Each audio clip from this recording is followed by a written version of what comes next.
भगवान को रिझाने के लिए क्या हम बहुत चिल्लाकर बोलें? शिव महापुराण की कथा कहती है नहीं।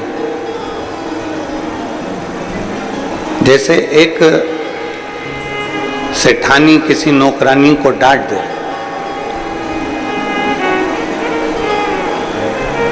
कोई सेठानी किसी नौकरानी से, कोई सेविका से डांट दे, और झाड़ू लगाने आई या पोछा लगाने आई या सेवा करने आई और उसको डांट दिया, डांटा उसको, तो वो जो नौकरानी रहती है, वो सेविका जो रहती है, सेवा करने वाली होती है, झाड़ू लगाने वाली हो, बर्तन वाले हो, कोई आदिक आदिक हो, सेवा करने वाली जो सेविका हो, जिसको डांटा गया है, जिसको डांट दिया है, वो पोछा लगाते लगाते, झाड़ू लगाते लगाते थोड़ा थोड़ा बुदबुदाती रहती है। देखा है आप लोगों ने?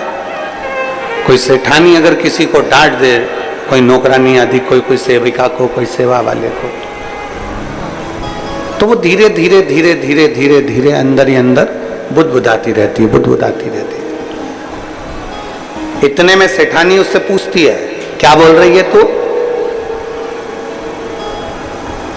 ये मत समझना कि मैं जानती नहीं हूं, मैं समझती नहीं हूं।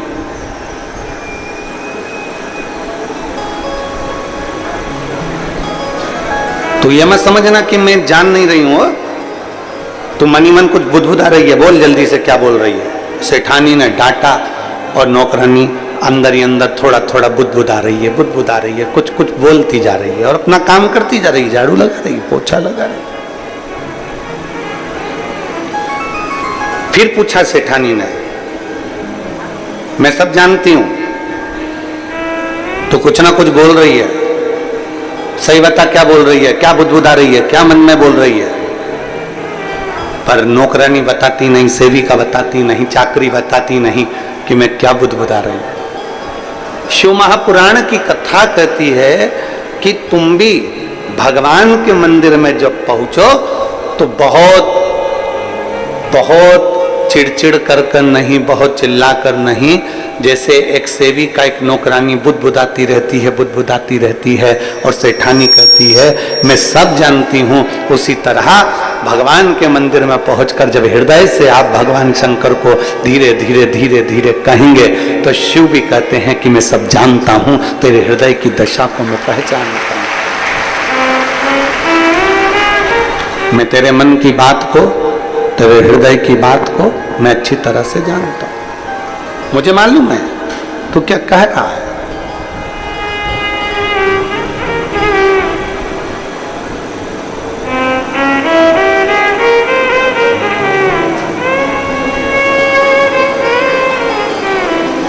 शंकर भगवान के नाम के आगे ईश्वर लगा हुआ है। आप कोई भी नाम बोल दो जो आपको याद हो, कपिलेश्वर, महेश्वर, कुबरेश्वर, गोपेश्वर, चंपेश्वर, आप कोई भी नाम बोलोगे, शिव जी के नाम के आगे ईश्वर जुड़ा हुआ है। किसी भी नाम का आप उच्चारण कर लीजिए। शिव महापुराण की कथा कहती है कि भगवान शंकर का कोई भी नाम पुकारोगे, आप अक्षेश्वर बोल लो, आप लक्षेश्वर बोल लो, आप अग्निश्वर बोल लो, आप पिपलेश्वर बोल लो, कपिलेश्वर बोल लो, कुबरेश्वर बोल लो, तुम्हारी मर्जी पड़े, जिस नाम को तुम्हें पुकारना पुकारो, उसके पीछे ईश्वर लगा हुआ। इसका मतलब क्या?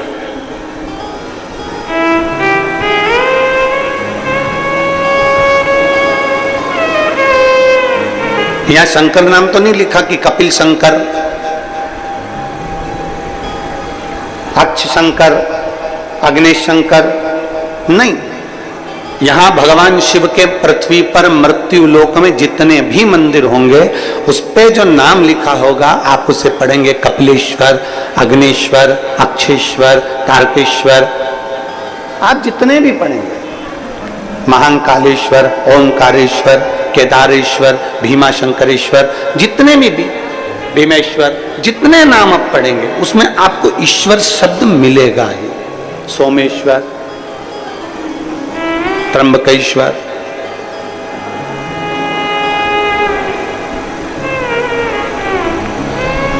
ऐसा कोई शिव का नाम नहीं जिसमें ईश्वर शब्द नहीं जुड़ा। क्यों, किस लिए? वो ईश्वर शब्द का संबोधन किस लिए, क्यों? राम जी के नाम के आगे कोई ईश्वर शब्द नहीं लिखा, भगवान श्री राम। भगवान कृष्ण के आगे कोई ईश्वर शब्द नहीं लिखा, भगवान श्री कृष्ण। भगवान नारायण के नाम के आगे ईश्वर शब्द नहीं, भगवान श्री नारायण। भगवान श्री हरि। केवल एक शिव ऐसे हैं जिनके नाम के पीछे ईश्वर शब्द जुड़ा हुआ है। कुंदेश्वर, अक्षेश्वर, अग्नेश्वर, पिपलेश्वर, केदारेश्वर, महाकालेश्वर, ऐसे ओमकारेश्वर, कुबरेश्वर, ईश्वर शब्द जुड़ा हुआ। ईश्वर शब्द से मतलब क्या? जितने लोग भारत की भूमि के ही नहीं विदेश में भी बैठकर अगर आस्था चैनल के माध्यम से जो शिव महापुराण की कथा सुन रहे हैं, आपके बच्चे भी एक दिन आपसे प्रश्न कर सकते हैं कि ये सारे भगवान के नाम राम जी है, कृष्ण जी है, पर शंकर जी के जितने मंदिर जाओ उसके नाम के आगे ईश्वर क्यों जुड़ा होगा? ईश्वर क्यों जुड़ा? किस लिए? क्या कारण है जो ईश्वर नाम जुड़ा हुआ है? तो कहा, शिव महापुराण की कथा कहती है, गर्ग संहिता कहती है, और भगवान शंकर की स्कंद पुराण सुंदर काशी खंड में वर्णन करती है कि भगवान शिव को विश्वेश्वर कहा गया, कुंदेश्वर कहा गया, अक्षेश्वर, लक्षेश्वर कहा गया। ईश्वर शब्द से मतलब ये होता है कि भगवान शंकर के शिवलिंग के पास जब कोई मनुष्य पहुंचता है, वो अपने मुख से कुछ कह पाए ना कह पाए, पर जैसे ही शंकर के शिवलिंग के करीब में पहुंचा या शंकर के शिवलिंग के सामने से भी निकल गया, तो भी शंकर उसके हृदय की बात समझ जाते हैं और उसका भंडार भर देते हैं। ईश्वर शब्द ही वह शब्द है।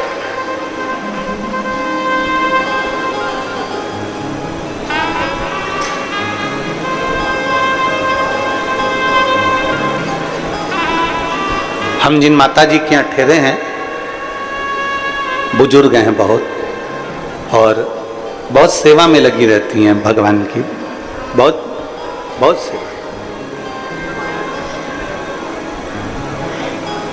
और उनकी भक्ति के कारण उनके चेहरे का तेज भी बहुत, बुजुर्ग है वो।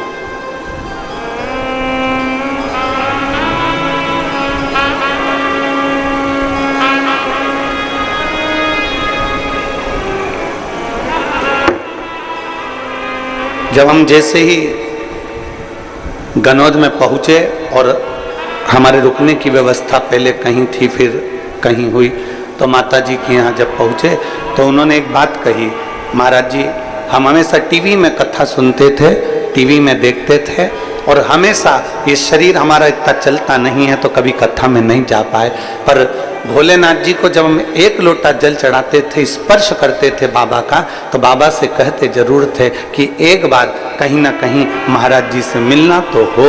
हमें नहीं मालूम था कि भोलेनाथ इतनी जल्दी कृपा कर देंगे और यहाँ आ जाए। आप जरा समझिएगा, जरा प्रसंग का स्मरण करिएगा। राम जी के नाम के आगे श्री राम भगवान लिखा, भगवान कृष्ण लिखा, भगवान श्री नारायण लिखा, भगवान श्री हरि लिखा, भगवान इंद्र लिखा, सारे देवताओं के नाम के आगे ईश्वर शब्द का संबोधन नहीं आया, पर शिव शब्द, शंकर भगवान के जितने नाम आए, कुंदेश्वर, कपालेश्वर, महाकालेश्वर, ओमकारेश्वर, कुबरेश्वर, जितने भी शब्द आए उसमें ईश्वर शब्द को जोड़ा है। किस लिए? और जितने कथा सुन रहे हैं आस्था चैनल के माध्यम से, जितने कथा सुन रहे हैं फेसबुक यूट्यूब के माध्यम से, और जितने कथा सुन रहे हैं इस नए रायपुर गनौद की पवित्र भूमि पर, बहुत ध्यान देना कथा की ओर। बहुत स्मरण करिएगा कथा की ओर। ईश्वर शब्द जुड़ा है। कई बार हमने कथा के माध्यम से कहा, शंकर भगवान के मंदिर के अंदर नहीं जा सकते, मत जाओ। शिव जी को एक लोटा जल नहीं चढ़ा सकते, मत चढ़ा।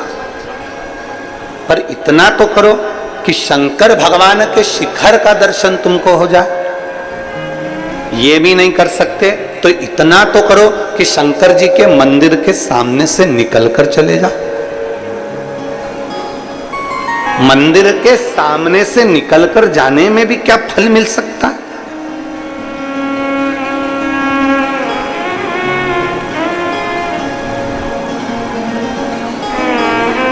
मंदिर के भगवान शंकर का शिवलिंग है, उसके सामने से निकलकर जाने में भी क्या फल मिल सकता है? क्या हमें फल की प्राप्ति हो सकती है? क्यों नहीं? चुंबक, उस चुंबक में एक तत्व होता है जो दूर से भी खींच लेता है। चुंबक दूर से भी अपने तत्व वालों को खींच लेती है, लोहे को खींच लेती है। चुंबक लकड़ी को नहीं खींचती, चुंबक कागज को नहीं खींचती, चुंबक कपड़े को नहीं खींचती, चुंबक प्लास्टिक को नहीं खींचती। वो अपने तत्व की चीज को चुंबक खींचती है।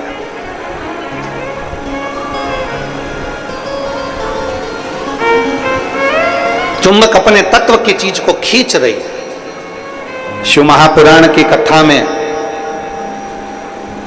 लिंग पुराण की कथा में, स्कंद पुराण की कथा में भगवान शंकर का वर्णन करते हुए नर्मदा पुराण की कथा में स्पष्ट किया गया, अगर 500 मीटर की दूरी पर भी अगर शंकर का मंदिर है 500 मीटर की दूरी पर भी अगर शिव का मंदिर है और आप वहां से निकल कर जा रहे हो, आप वहां से निकल कर जा रहे हो और आपको मालूम है कि मंदिर यहां शंकर का है और आपने स्मरण कर लिया कि मैंने सुना है यहां एक शिव मंदिर है, पुराना है, बहुत पुराना है। गाड़ी से जा रहे थे, किसी ने कह दिया यहां एक बहुत गला पकड़ रहा है, यहां एक बहुत पुराना शिव मंदिर है। किसी ने कह दिया कि यहां पर एक बहुत पुराना शिव मंदिर है और आपके स्मरण में आ गया कि यहां बहुत पुराना शिव मंदिर है और आपके हृदय में आ गया मैं भी कभी दर्शन करूंगा। यहां बहुत पुराना शिव मंदिर है, शिवालय है, मैं भी कभी दर्शन करूंगा।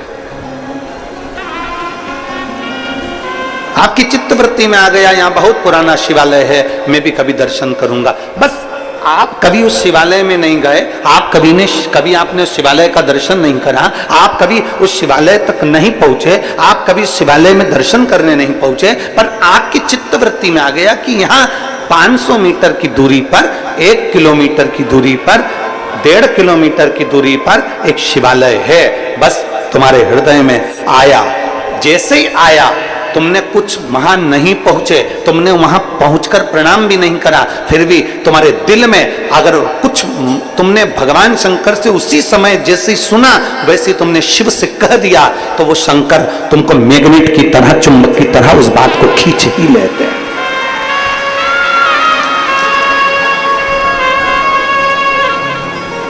शिव तत्व की प्राप्ति। अब किसी ने कहा गुरुजी ऐसा होता है क्या कि शंकर जी का मंदिर 1.5 किलोमीटर दूर है और हम यहाँ सोच रहे हैं और बाबा स्वीकार कर लेगा? हम आपसे पूछते हैं, यहाँ जितनी मेरी बहनें बैठी हैं, जितनी मेरी जीजियाँ बैठी हैं, जितने मेरे जीजा बैठे हैं, जितनी मेरी बेटियाँ और बेटे बैठे हैं, जितनी मेरी माताएं बैठी हैं, जितने मेरे भाई बैठे हैं, हम उनसे पूछते हैं, ईमानदारी से बोलना कभी तुम्हारे साथ में ऐसा हुआ कि नहीं हुआ? पहले सुनो फिर बताना कि ऐसा हुआ कि नहीं हुआ।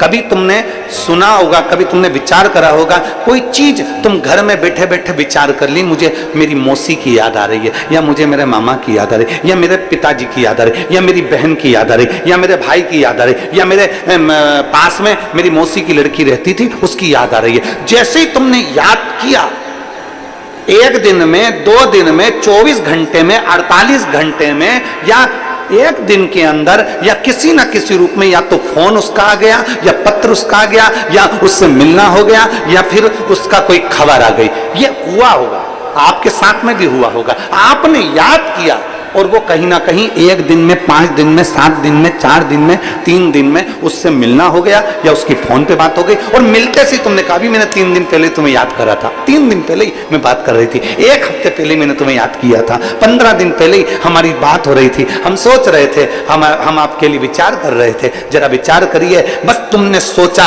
और उस तक तरंग पहुंच गई, और तरंग पहुंची तो उसने भी कहा मुझे भी तुम्हारी बहुत याद आ रही थी, इसलिए मेरा मन करा कि मैं तुम्हें मिलने आ गूं। ये तरंग है। आप शिव को कहीं पर भी बैठकर भज लो, शिवलिंग जहां होगा वो आपको खींचकर आपकी कामना पूर्ण कर ही देगा,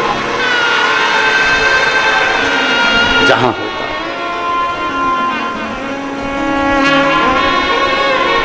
और शंभु शरणे पड़ी मांगू घड़ी रे घड़ी, दुख काटो दया करी दर्शन ओ शंभु शरणे पड़ी मांगो घड़ी रे दुख काटो दया करी दर्शन आपो। आप जहां बैठकर बोलोगे, जहां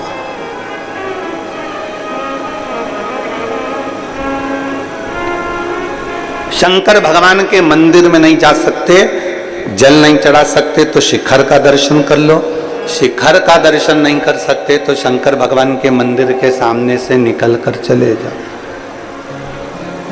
शिव जी के मंदिर के सामने से निकल कर जाओगे, शिवलिंग में वो तेज होता है, शिवलिंग में वो ऊर्जा होती है। चलो एक बात आपसे पूछते हैं,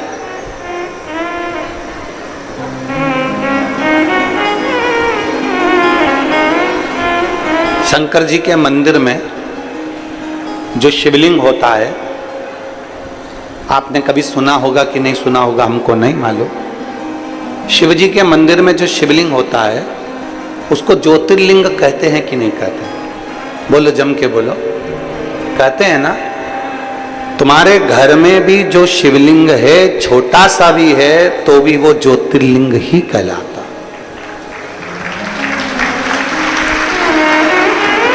तुम्हारे घर के पास में जो शंकर जी का शिवलिंग है, मंदिर है, उसमें जो शिवलिंग है वो भी ज्योतिर्लिंग ही कहलाता।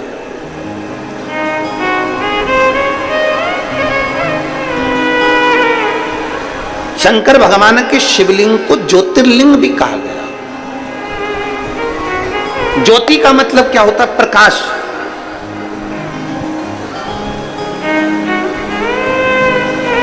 ज्योति का मतलब क्या होता है? ऊर्जा, प्रकाश। ज्योति का मतलब क्या होता है? अंधकार को मिटाकर उजाले की ओर लेकर जाना।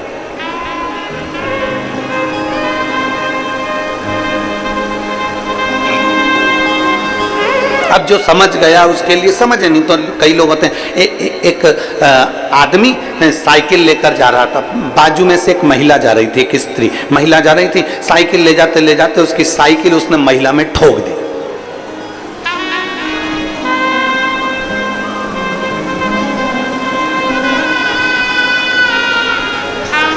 अब महिला को आ गई गुस्सा, उसको गुस्सा आया महिला को, और महिला ने कहा अकल नहीं है तेरे में, बेवकूफ है, लक्षण नहीं है तेरे में, पगला है, ब्रेक नहीं मार सकता था, तेरे में अकल नहीं है, ब्रेक नहीं मार सकता था। इतने में साइकिल वाला बोला पूरी साइकिल तो मार दी, अब ब्रेक क्या अलग से मारूं? ये साइकिल मारी तो। अब महिला मन में सोचे कि पक्के बेवकूफ से ही पाला पड़ा।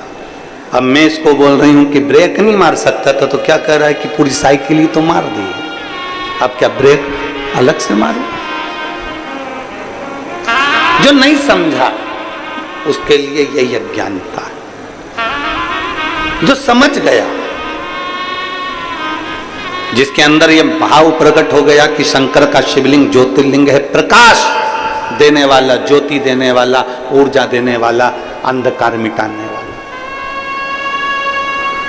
ऐसी जिंदगी के कितने अंधकार हैं,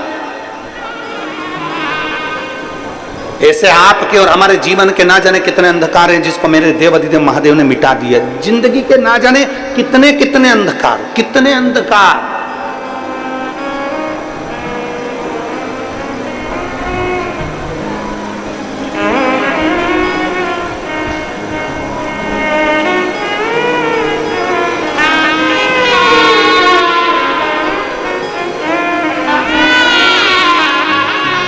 और वो कहते हैं ना,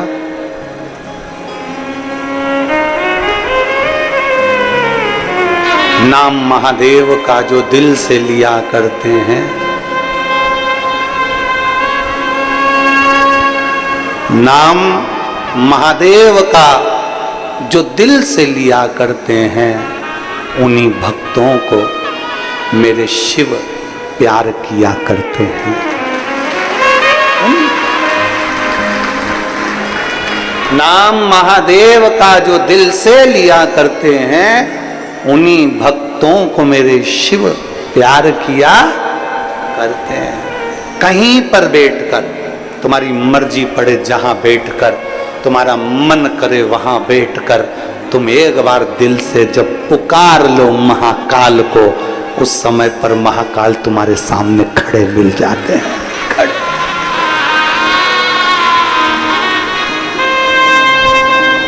शिवलिंग का मतलब है ऊर्जा देने वाला, शिवलिंग का मतलब है प्रकाश देने वाला, शिवलिंग का मतलब है ज्योतिर्लिंग, ज्योति देने वाला, पुंज देने वाला, उजाला देने वाला।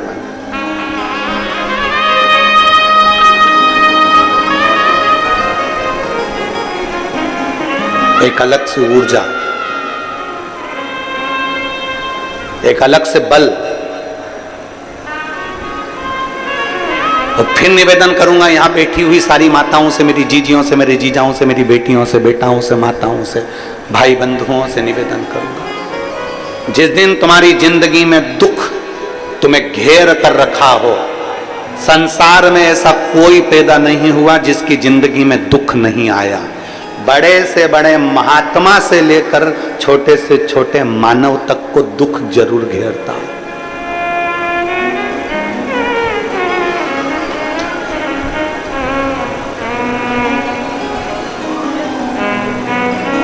बड़े से बड़े एक्टर से लेकर छोटे से छोटे कंडक्टर तक को दुख जरूर घेरता है।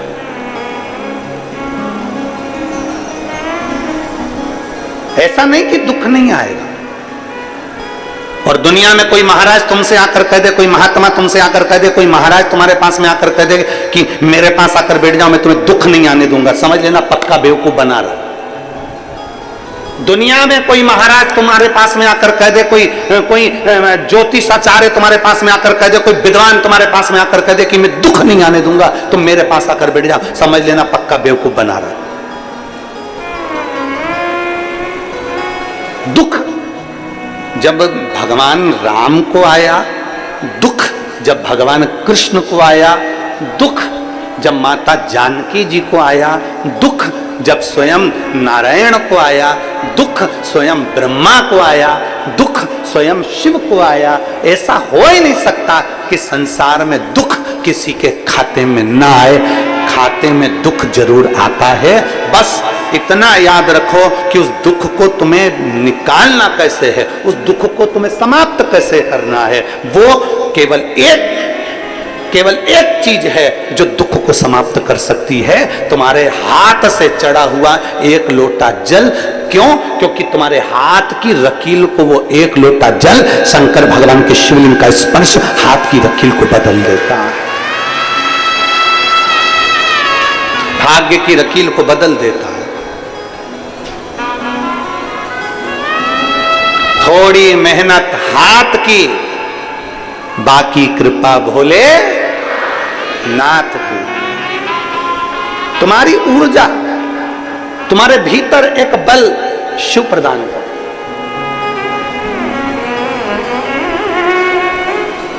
बहुत सारे महाराज मिलेंगे तुमको जिंदगी में, बहुत मिलेंगे।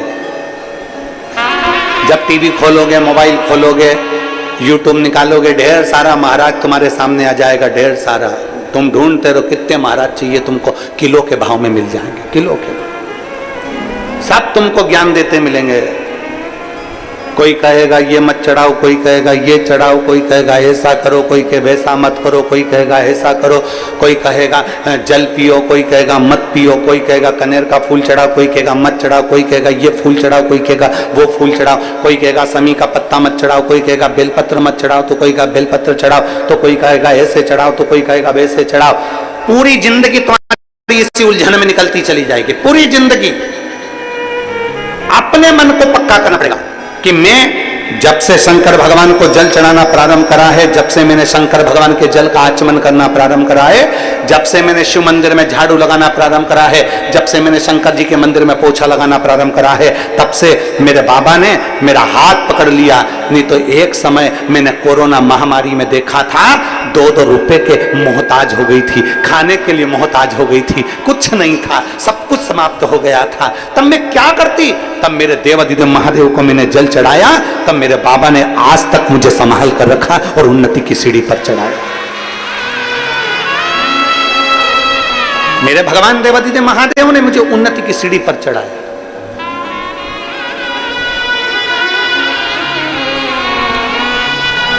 अब कोई कुछ भी कहे, आग लगे बस्ती में, जम के बोला जा रहा, आग लगे बस्ती में, अपन रहो मस्ती में, क्या किसको रोइए, चादर तान के सो। एक शिव भक्ति का, भगवान शंकर को जल चढ़ाना, भगवान शंकर के ऊपर जल चढ़ाकर भगवान शंकर से अपने मन की बात, शिव कहीं पर भी हो, बहुत दूर भी है तो तुम एकांत में बैठकर उसको याद कर सकते हो, उसको याद।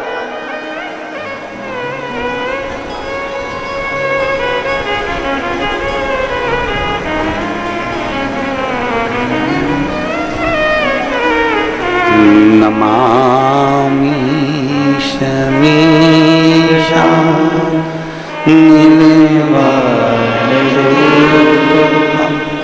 विभुं व्यापकं ब्रह्म वेदस्वरूपं नमामि शमीशा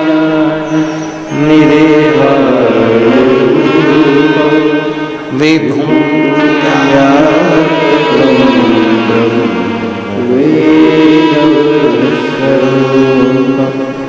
नमामि शमीशा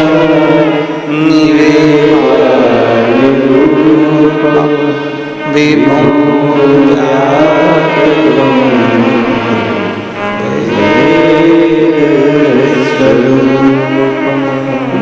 नमः शिवाय। ओम नमः शिवाय। नमः शिवाय। ओम नमः शिवाय। नमामि शमीशा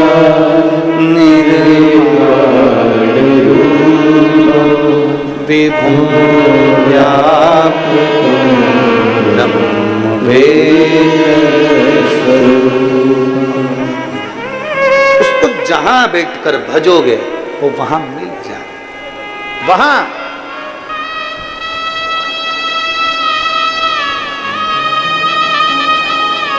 शिवलिंग को ज्योतिर्लिंग कहते हैं। एक माता जी ने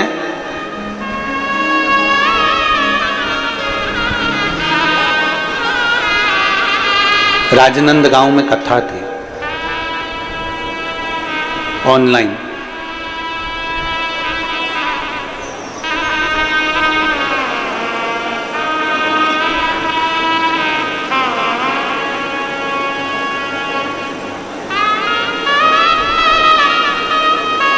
भिलाई में कथा पूर्ण हुई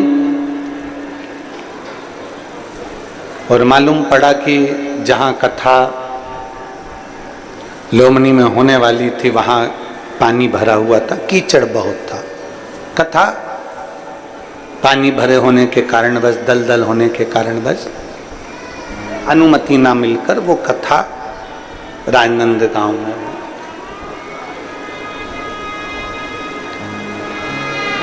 बहुत शिव भक्त वहां पहुंच रहे थे, पर प्रशासन ने 3 छावनियां बना दी 100 मीटर पर सबको रोकने के लिए।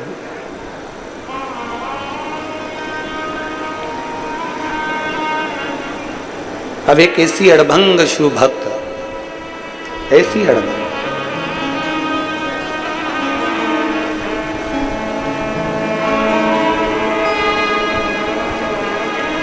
अड़भंग, जिसके लड़के को एक बड़ी बीमारी किडनी की हो गई और वो उसके बच्चे की किडनी पूरी खराब है। अब देखिएगा जरा,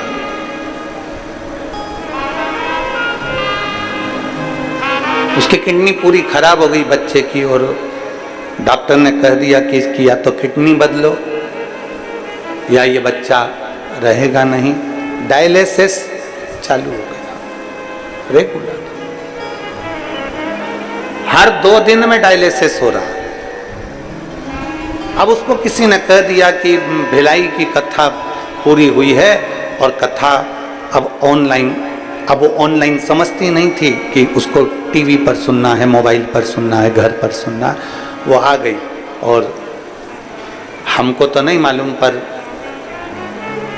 कुछ लोगों ने उसका फोटो खींचा, फोटो वायरल हुआ, भेजा गया।